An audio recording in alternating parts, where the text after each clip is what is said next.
Saudações a todos vocês em todos os lugares onde se encontram. Eu saúdo a todos vocês do Rovuma Maputo, do Zumba às praias do Índico. Saudação Moçambique, nação maravilhosa, nação de fé. Nação que pode esperar. Saúdo a todos vocês que estão na diáspora, espalhados em todo o mundo.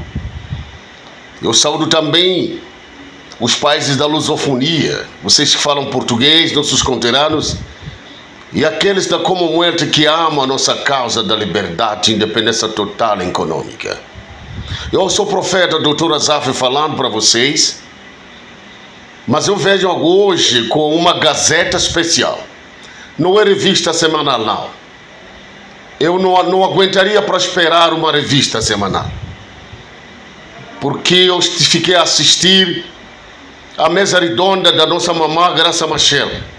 É o que eu estava a dizer desde o princípio, que mamã Graça não pode ficar calado.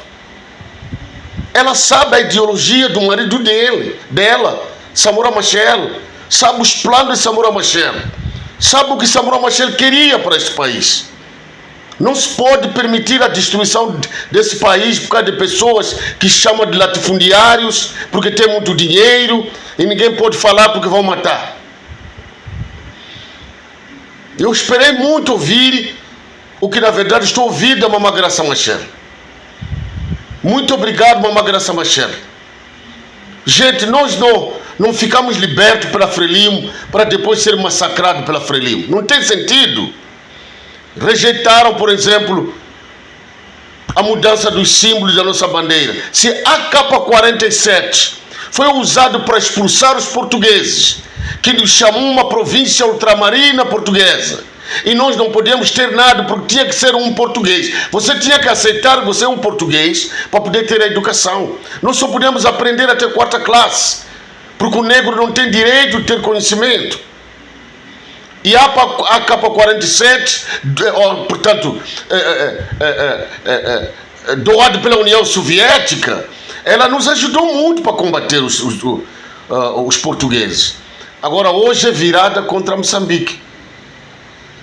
Você assistir a polícia, a FIR, televisão rápida, e chama como você quiser, ou Cernic, etc., a disparar, olha, balas vivas contra um povo que nem tem arma branca. Faca, não tem faca para esfaquear a polícia. Só tem cartaz. Não tem arma na mão e disparar, matar eles. Você ter mais de 600 pessoas mortas. E para você ter um presidente que chama-se presidente da República de Moçambique, o senhor Chapo. Eu fiquei mais de 1 hora a escutar ele na Assembleia da República e não chamar nem um minuto de silêncio para a consolação das famílias enlutadas em todo o país. Não chamar um minuto de silêncio para trazer a reconciliação nacional do Rovuma Maputo, do Zumba Índico, e chamar manifestantes de criminosos. E não tem nada a ver com as famílias enlutadas, não tem nada a ver com os mães que estão a chorar, os filhos foram baleados. E hoje fala de diálogo nacional, porque tem que haver reconciliação. Ele não tem nada para reconciliar Moçambique. Na verdade, a tentativa é continuar com a ditadura da Frelimo no poder e subjugar o povo moçambicano. É um absurdo, não existe isso. Não se pode ter um presidente que não reconcilia uma nação. Essa nação não pode ser tribalista. Essa nação não pode ser regionalista. O nosso presidente Machel, Samora Machel, nos ensinou do Rovuma ao Maputo, somos iguais. Não tem Macu, aqui não tem Maconde, aqui não tem Jauá, não tem Kimani, não tem Manhembane, não tem Bitonga aqui, não tem Marronga, etc. Isto é República de Moçambique. Mas o presidente, que se chama presidente da República, não quis consolar as famílias enlutadas. Por isso não aceita libertar os jovens que estão presos injustamente. 5.000 jovens presos. Outros foram mortos e jogados em vales comuns. Eles têm medo até de tirar esses jovens, porque se eles nos tiram 3.500, tem que mostrar aos outros 1.500 onde é que eles guardaram. Esse governo de Chapa é falso. O governo de Chapa é falso. Este Frelimo aqui não é aquele Frelimo. Esse Frelimo é falso. Obrigado, mamãe Graça Machel. Eu esperei muito do maior diplomata que eu considerei. Joaquim Alberto Sano é o maior diplomata já produzido pelo território nacional. Fiquei muito admirado quando Alberto Joaquim Sano conseguiu reconciliar-se com a Renamo depois de 16 anos de guerra. Eu admirei muito esse velho aqui. Esse é pai. Mas ele também está calado, Sano. O Miele aí, não é, pá. Wena so kwa guga wathi so kwenziwa yena tukwelele ngumyelo utsamile lá bagqethela abantu batiko você que salvou esse país do derramamento do sangue só sou umyela lá no wena lá Papa Gebuza está aqui calado também ele ia se panda ngotsama bera está calado também vocês deixam o povo a ser morto fala lá continua lá a falar mamãe Graça. Continua lá a falar, mamãe Graça. Essas eleições foram fraudulentas, não foram transparentes, não produziram nenhum presidente. De acordo com aquilo que foi, Chapo não é presidente da República. Todos precisam entender nas canais de televisões que não é presidente da República. Ele não é presidente da República. Para mim, até eu duvido que ele é moçambicano. Onde ele nasceu? Ele disse que ele é Nhaminga. Pergunta a mãe dele onde é que nasceu. Ele não é de Zimbábue, esse aqui, Chapo, aqui. Não é imigrante do Zimbábue, esse aqui. Porque o povo de Sofala é um povo de amor. Um povo de lágrima. Um povo trabalhador. Que tipo de pessoa é você, Chapo? Você é de Nhaminga aonde? Onde está a cédula pessoal para nos convencer que você é moçambicano? Para você ficar alegre com a morte dos moçambicanos? Você está alegre com o sangue derramado dos moçambicanos? Você não é presidente de Moçambique. Deus vai empurrar você para o alto mar. Eu estou a orar em nome do Pai, do Filho e do Espírito Santo. Vocês vão acabar como cabritos na Praça Vermelha. Continuar a falar, mamãe Graça Machel. Nós não aceitamos isto aqui.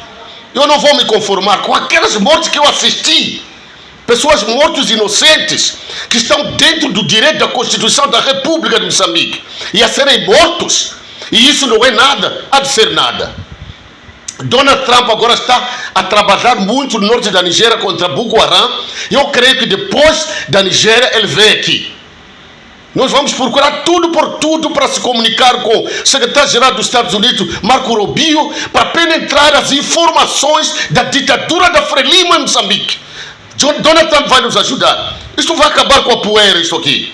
Já chega desses bandidos vendedores de droga que vendem carne humana, tráfico de carnes humanas. Chega a vossa existência aqui.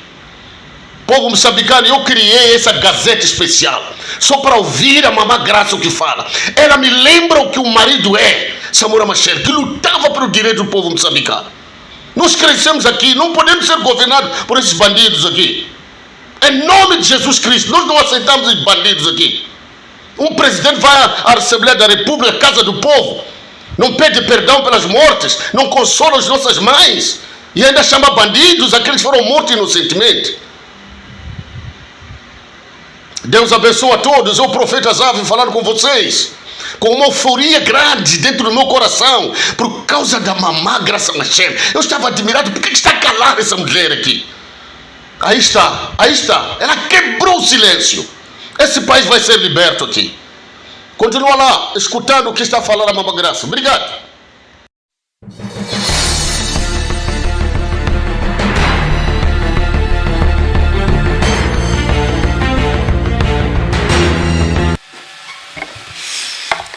Muito obrigada e bom dia a todos.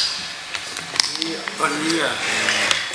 Eu agradeço todas as palavras de carinho que me foram dirigidas e quero simplesmente dizer que eu cresci num período em que viver, trabalhar era servir. Servir e servir sempre. E tive esse privilégio de ser moldada dessa maneira. E talvez a única coisa que eu possa aceitar como mérito é que eu não mudei de caráter. continuo com o sentimento de que estar e ser parte de uma sociedade é servir. Por isso eu quero agradecer, mas eu quero dizer que agradeço àqueles que me moldaram e me fizeram a pessoa que eu sou.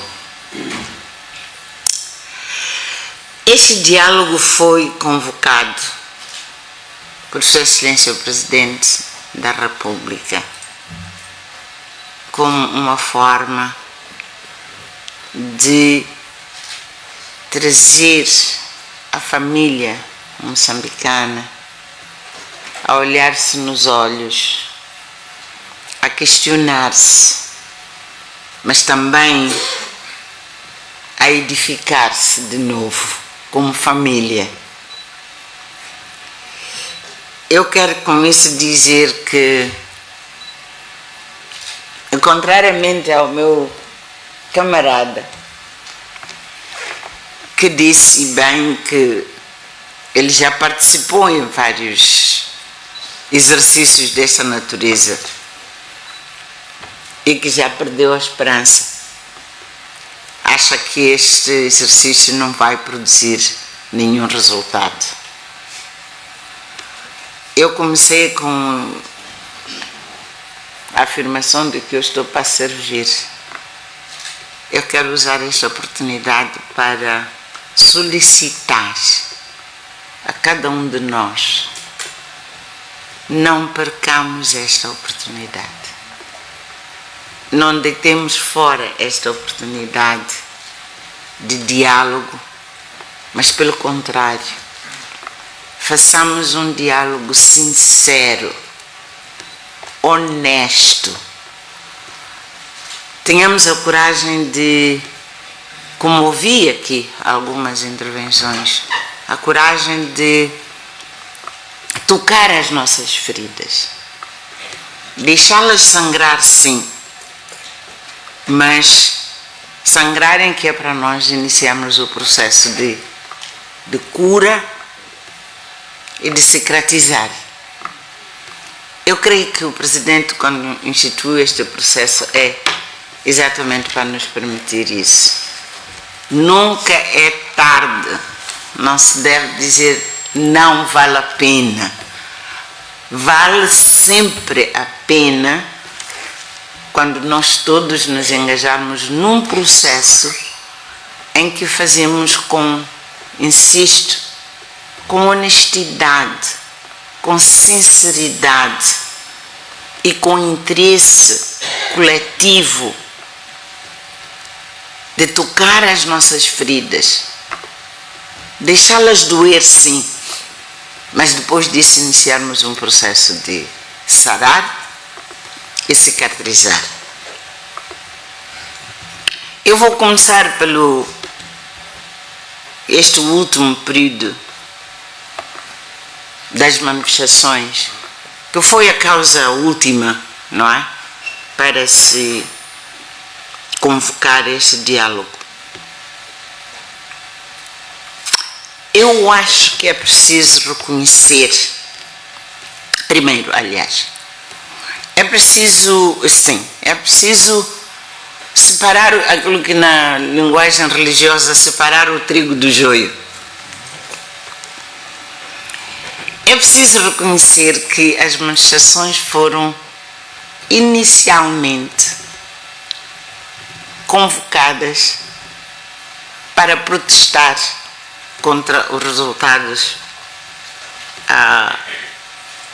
eleitorais, porque o processo eleitoral foi mal conduzido. Portanto, é preciso aceitarmos que o processo eleitoral foi mal conduzido. E se for mal conduzido, então temos que identificar quais foram os pontos essenciais que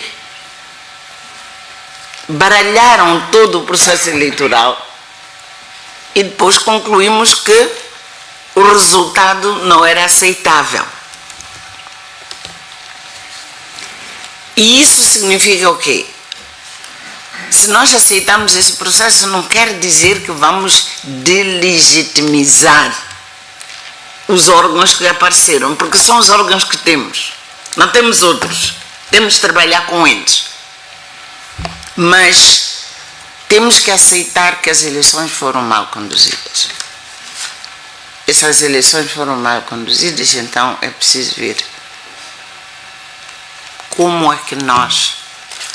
Eu sei que há um grupo que vai tratar disso, mas no sentido de reconciliação, que é o nosso debate hoje, não podemos deixar de dizer que, enquanto não houver instituições primeiro, instituições eleitorais com credibilidade, com imparcialidade, com competência e com integridade, enquanto não houver essas instituições, então não vale a pena ter eleições.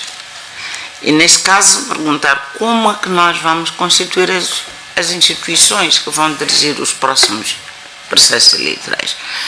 Se nós dissermos só é preciso eleições justas, a primeiríssima coisa que se tem que fazer é que as instituições que vão gerir as eleições têm que ter credibilidade. Nós todos temos que nos ver refletidos e sentirmos tranquilos de que aquelas instituições vão organizar, vão dirigir, vão preparar os resultados de uma forma transparente e, por isso, com justiça. E todos nós nos vamos sentir tranquilos. Eu creio que o segundo ponto que eu quero fazer sobre isso é de que as manifestações quanto a mim, na sua intenção inicial, são legítimas. Não podemos continuar a dizer apenas que todo o processo das manifestações foi ilegítimo. É verdade que deviam ter apresentado os pedidos por onde é que vão marchar, começar, etc. Mas a reação, ela era legítima. Só que, no processo, as manifestações foram infiltradas. E eu espero que os que organizaram aceitem isso. As manifestações foram infiltradas. Entraram pessoas que, sim, tinham intenção de crime, mas são pessoas. Eu não quero descrever aqui o que é que significou crime, mas houve ações criminosas que se infiltraram numa manifestação pelo resultado eleitoral e contestar sobre o resultado eleitoral era legítimo, mas foi infiltrado. Há um outro grupo, esse não é infiltrado, eu vou dizer que aderiu. Há um outro grupo, a maior parte de jovens que aderiram são os tais meninos meus, que aderiram porque tinham fome. São os que atacaram os armazéns e saquearam os armazéns, levaram comida para casa. E levaram aparelhos e coisas, mas para ir vender e comprar comida. Portanto, houve 3 grupos ali. Não podemos tratar tudo isso, quer dizer, como se fosse legal, criminoso. Houve intenção de protestar contra as eleições, porque elas foram mal organizadas. Esse é um objetivo legítimo.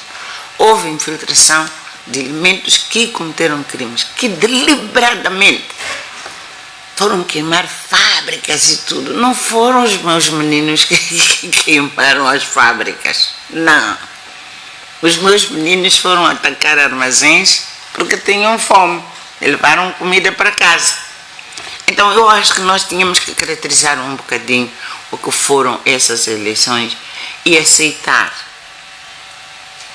Mas nesse processo houve incitação à violência, é verdade, mas também houve uma resposta demasiado pesada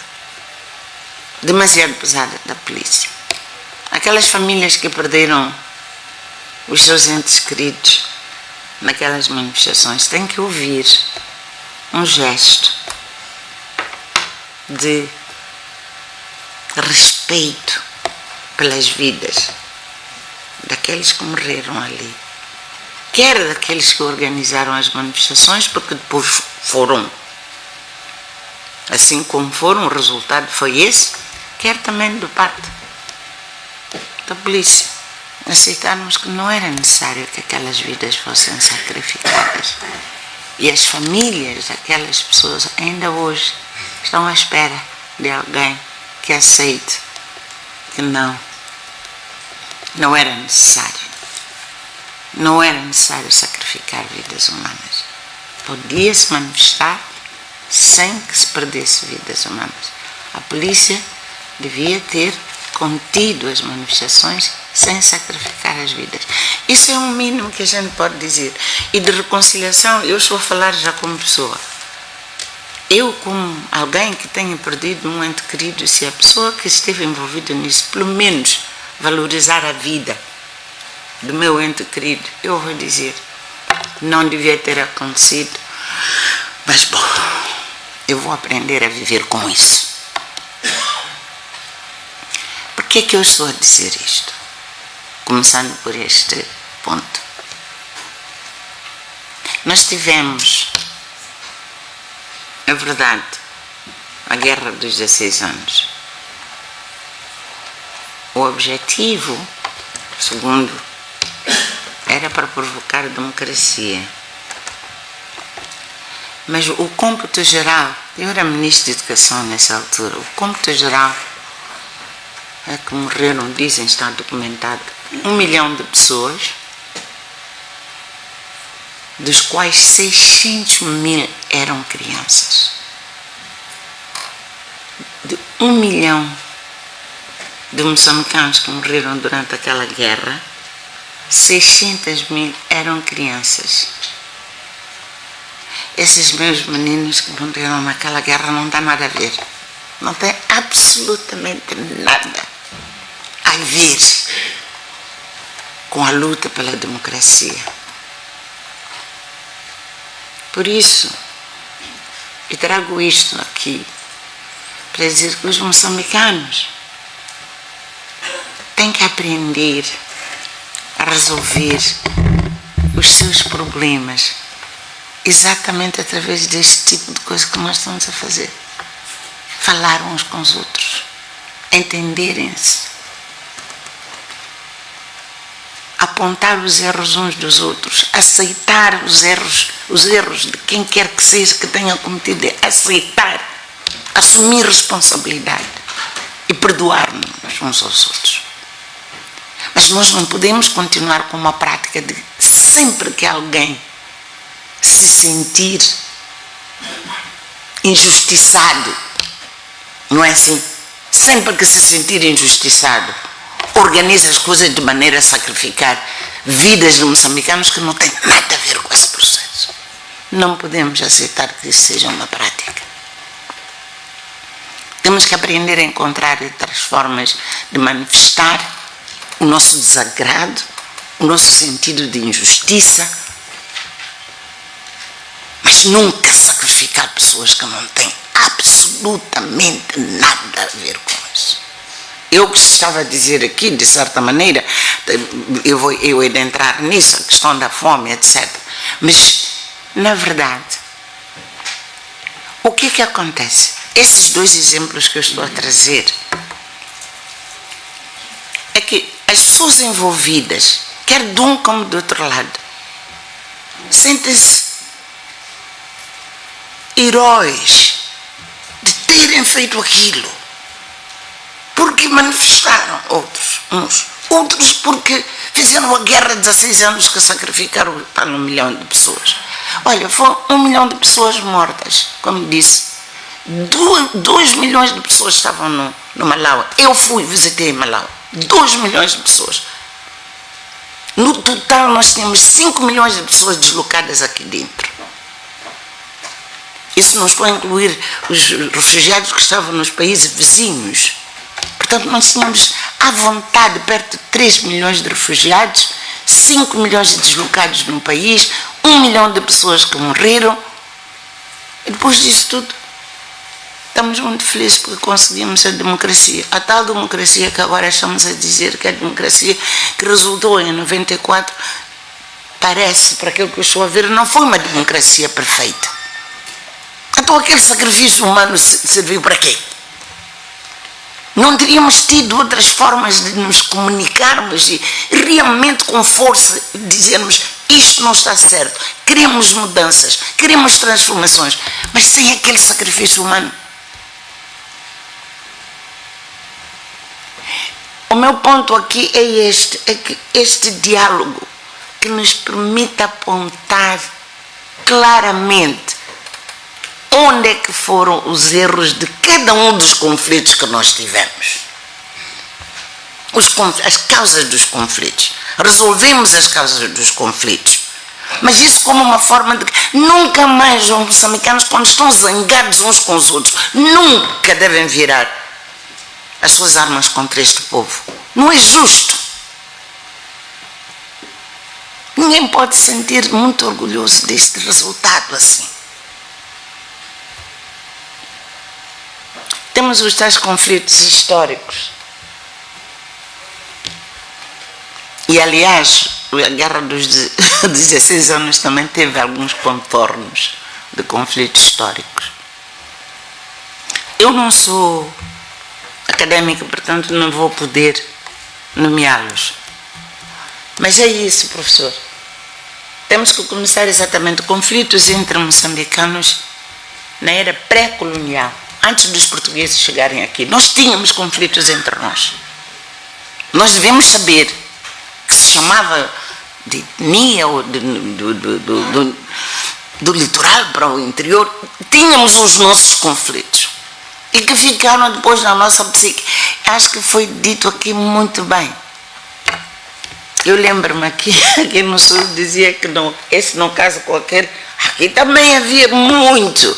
Não vou mencionar que tribos, mas quer dizer, não, era um no-go area de lidar com certas tribos. Nós não vamos construir a unidade nacional enquanto não tocarmos essas coisas, porque vieram dos avós, dos bisavós para os avós, e agora, quer dizer, um pouco ainda existe entre nós. Abalou-se demasiado, quer dizer, abalou-se, em boa verdade, depois da independência. Os casamentos já são muito mais misturados, mas ressentimentos tribais ainda existem, não estão sarados. Nós temos que identificá-los. Temos que identificá-los e tratá-los. E depois, naturalmente, os portugueses também vieram agravar.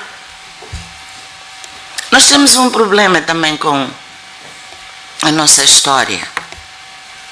A não valorização de todos aqueles que participaram na resistência contra o colonialismo.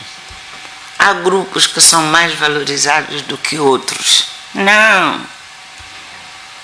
Vamos identificar província por província. Quem são os heróis da resistência contra o colonialismo? Valorizá-los, entrarem na nossa história. E se for possível, quer dizer, identificarmos os lugares que nós devemos venerar. Mas houve muito mais heróis da resistência do que aqueles que estão registrados nos livros de história, se eu estou correta. E eu estou a olhar para os académicos, porque são eles que vão nos ajudar a identificar. Eu acho que nós devemos voltar para lá. E o período da luta armada de libertação nacional. João Pereira referiu aqui um exemplo. É o exemplo mais conhecido. Duria Simango, Rogério Nungo e outros que foram sacrificados em circunstâncias que não estão muito claras. Ou pelo menos nem toda a família moçambicana está tranquila de que os passos que foram tomados eram os mais justos. Vamos lá reabrir esses dossiês. E isso não é para dizer que a luta de libertação nacional foi injusta, nem tão pouco. Nem tão pouco. Eu vou falar sobre isso, desculpa, vou ser um bocadinho longa. Eu vou falar daquilo que é sagrado, que nós nunca devíamos questionar. Que nós tínhamos que lutar contra o colonialismo português, que os moçambicanos todos que pegaram em armas de Rovuma Maputo para lutar contra o colonialismo português. Sim, esse foi um período heroico. E as pessoas têm que aprender, as nossas crianças têm que ser ditas de que, olha, sem a luta de libertação nacional nós não tínhamos a República de Moçambique. Alguns de nós, quando nós crescemos, fomos obrigados a carregar, uns era a caderneta, eu carreguei um documento que dizia que eu sou portuguesa para eu poder entrar numa escola secundária. E por isso sabemos o que quer dizer não ser moçambicano na tua própria terra. A independência tem um valor inestimável, sagrado, inquestionável. Agora, que houve pessoas que cometeram erros durante a luta de libertação nacional, isso sim. E isso sim nós temos que corrigir. Mas eu fico consternada quando eu ouço jovens nossos que dizem essa coisa de luta de libertação nacional, não querem saber por quê. Porque houve uma Graça, porque houve um João, porque foi não sei quem, que cometeu erros durante a luta de libertação nacional. Muito bem, vamos abrir os dossiês, vamos responsabilizar. Mas a libertação ela própria é algo que qualquer moçambicano, hoje e pela eternidade, deve valorizar e venerar. A luta. Eu estou a dizer luta. As pessoas, os atos que foram... Sim, e nessa reconciliação, as pessoas que participaram da libertação devem reconhecer isso. Reconhecer que sim, houve este e aquele ato que manchou. Mas não é a causa ela própria, nem foi o processo todo ele. Pelo contrário, a causa ela própria vinca por todas as formas de que nós temos orgulho de sermos nós próprios e não sermos governados por ninguém. E isso, naquela altura é verdade, mesmo agora e no futuro. Devemos sempre dizer aos moçambicanos, nós decidimos sobre o nosso futuro, sobre a nossa realidade, dirigimos as nossas próprias coisas, ninguém tem o direito de nos ditar. Esse é o sinônimo, é o significado daquilo que se tem que transformar de geração em geração, mesmo neste período que é de independência econômica. Ninguém tem direito de nos vir ditar. Somos soberanos para decidir por nós próprios. Eu estou a ser um bocado longa, que era para dizer o quê? Nós estamos num período em que, por falta de muita clareza, confunde-se muito, confunde-se os períodos, confunde-se as razões e as consequências, fica tudo muito confuso. Isso confunde muito os nossos filhos. Eles ficam sem perceber, e é por isso que quer dizer que às vezes dizem coisas como essas, de que essa coisa de libertação não queremos saber. Agora, eu acho que sim, o João Pereira está parado ali, ele dirigiu-se a mim pessoalmente. Eu acho que sim. Os restos mortais de Uriassimango, sim, devem ser trazidos e entregues à sua família. Inclusive, deve-se saber quem foi que tomou a decisão de sacrificar aqueles que estão lá na Niassa. Eu vou dizer uma coisa que eu nunca disse aqui. Muita gente diz que foi Samora Machel. Das poucas vezes que eu vi Samora Machel, irritadíssimo, e até dizer, se vocês acham que eu não tenho autoridade para governar este país, digam-me, eu me demito. Foi quando ele soube que tinham morto Uriassimango. Ele soube, ele foi informado, não decidiu. E ele disse exatamente o que eu estou a dizer. Se acham que eu já não sirvo para dirigir, então digam-me, eu vou me mentir, porque eu sei que um dia vão me responsabilizar. É verdade, aqui a maior parte dos moçambicanos acham que foi Samora Machel que mandou matar Uriassimango. Não foi. Ele não decidiu, foi informado. Eu estou a dizer a ti, João, Os filhos do Urias já sabem disso.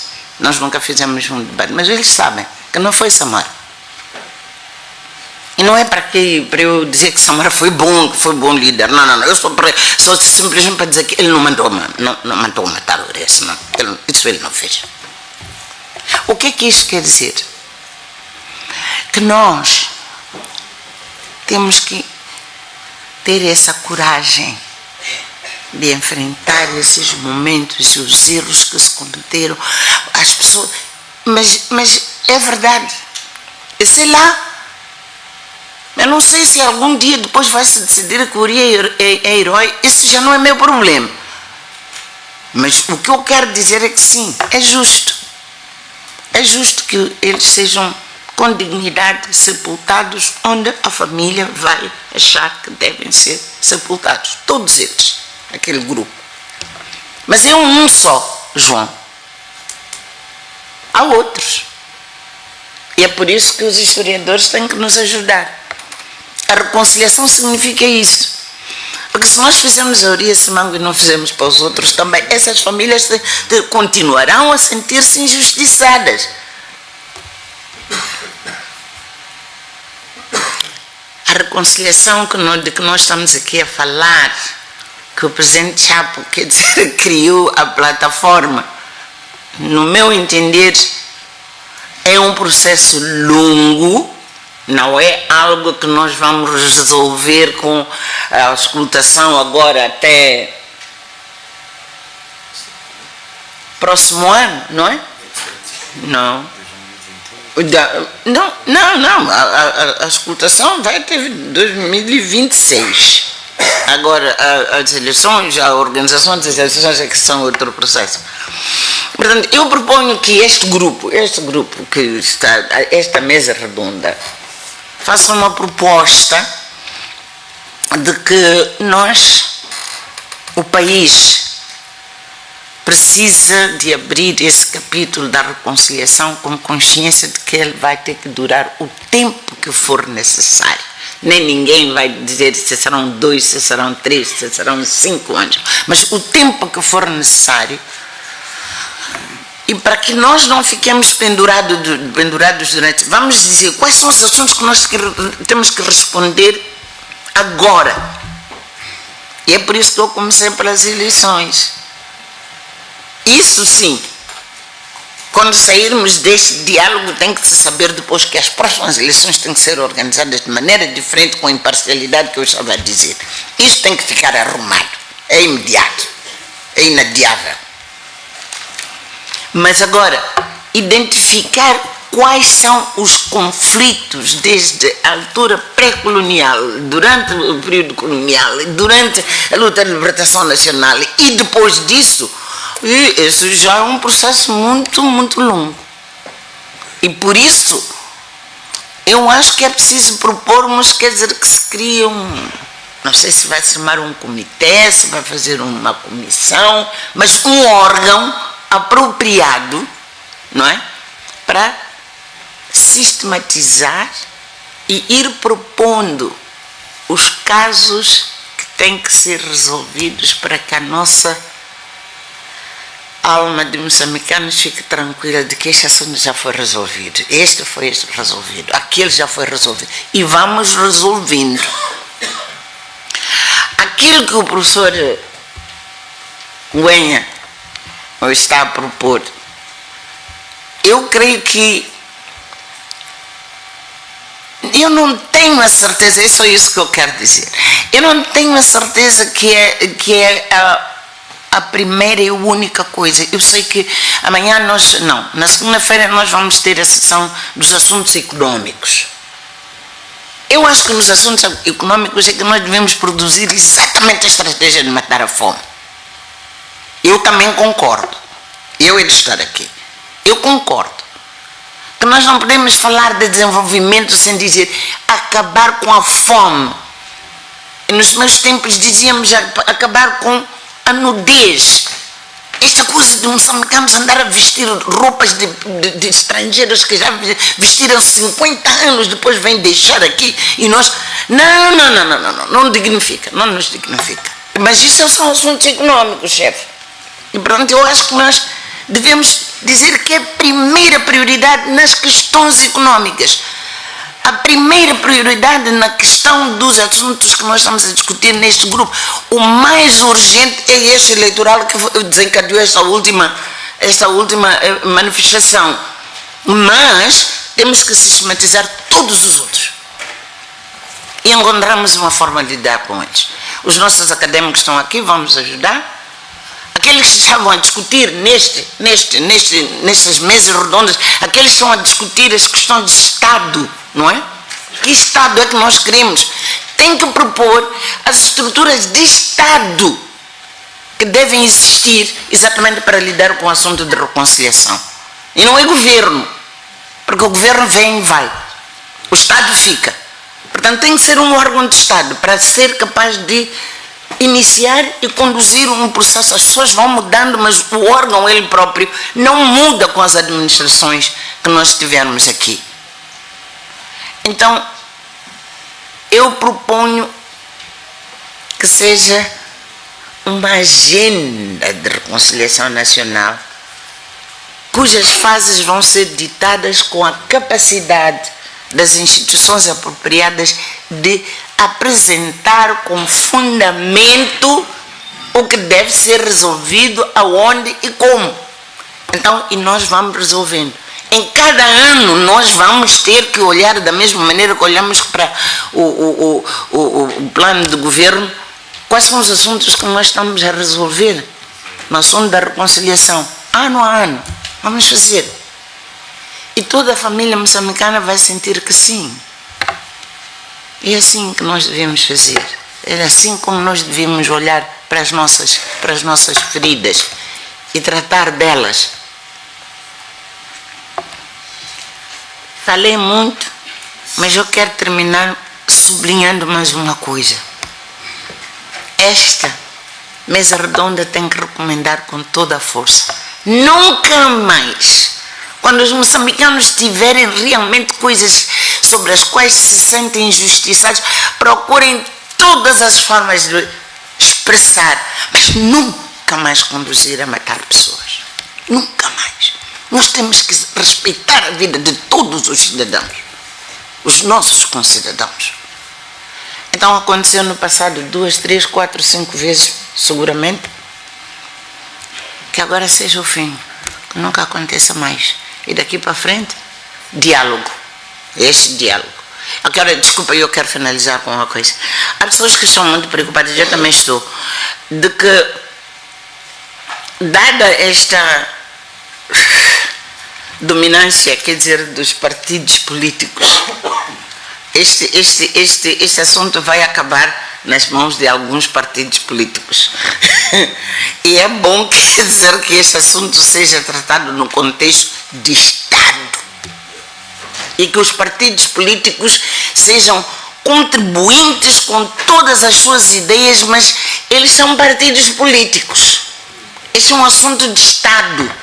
E sendo um assunto de Estado, é levado pelo Presidente da República com um órgão que ele criar para tratar desse assunto. Eu quero dizer com isto o quê? É que na realidade a desconfiança de toda a gente é dizer assim, bom, o governo é da Frelimo, a Assembleia é da Frelimo, quer dizer, a maioria, não é? Porque é isso, os números é isso que estão a dizer, não é? Então não ficam tranquilos. Alguém falou aqui, eu acho que falou-se de uma conferência nacional, ou um órgão qualquer, mas é preciso um órgão com uma grande credibilidade, que é aquela que vai acolher isto e vai implementar.